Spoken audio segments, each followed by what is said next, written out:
আরইপুরে যে ঘটনা ঘটেছে, চারজন পশু মিলে যে গণধর্ষণ করেছে, সোশ্যাল মিডিয়ায় আপনারা দেখে থাকবেন। অনেক এমনই মানুষ আছে যারা বলছেন এখন যে ধর্ষণটা একজন মুসলিম কন্যার হয়েছে, কোনো হিন্দু মানুষ প্রতিবাদ করছে না।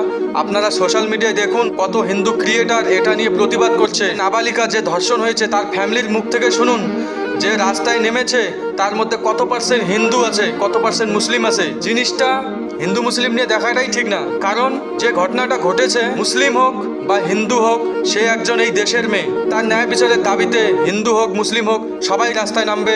আপনারা কিছুদিন আগে হয়তো দেখে থাকবেন, কিছুদিন আগে সেম ঘটনাই হয়েছিল।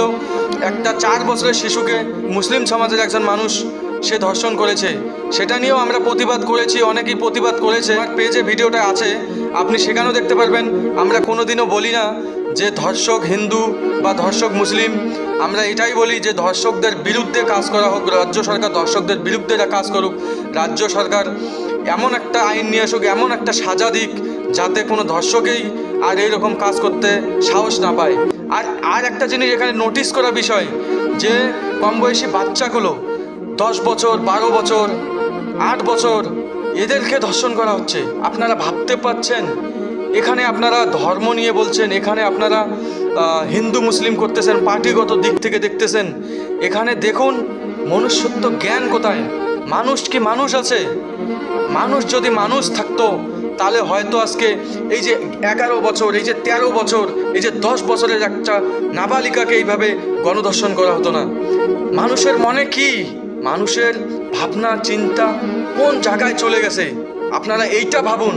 আপনারা এইটা কেন ভাবতেছেন একজন মুসলিম সমাজের মেয়ের ধর্ষণ হয়েছে তো হিন্দু সমাজের লোক বলতেছে না? আপনারা তার পরিবারের মুখ থেকে শুনুন আজকে কতজন হিন্দু রাস্তায় নেমেছে। তারা কি এটা ভেবে নেমেছে যে একজন মুসলিম সমাজের মেয়ের ধর্ষণ হয়েছে, আমরা হিন্দুরা কেন যাব? আমরা হিন্দুরা তো যাব না। তারা এইটা ভাবতেছে না।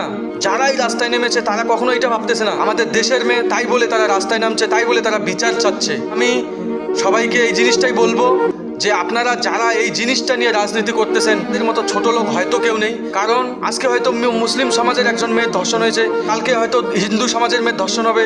তো এখানে কি মুসলিম আর হিন্দু জিনিসটা দেখা ঠিক, নাকি যে ধর্ষক তার বিরুদ্ধে বলা ঠিক, নাকি তার কড়া শাস্তি হওয়া দরকার? আপনারা কমেন্টে অবশ্যই জানাবেন এই বিষয়টা।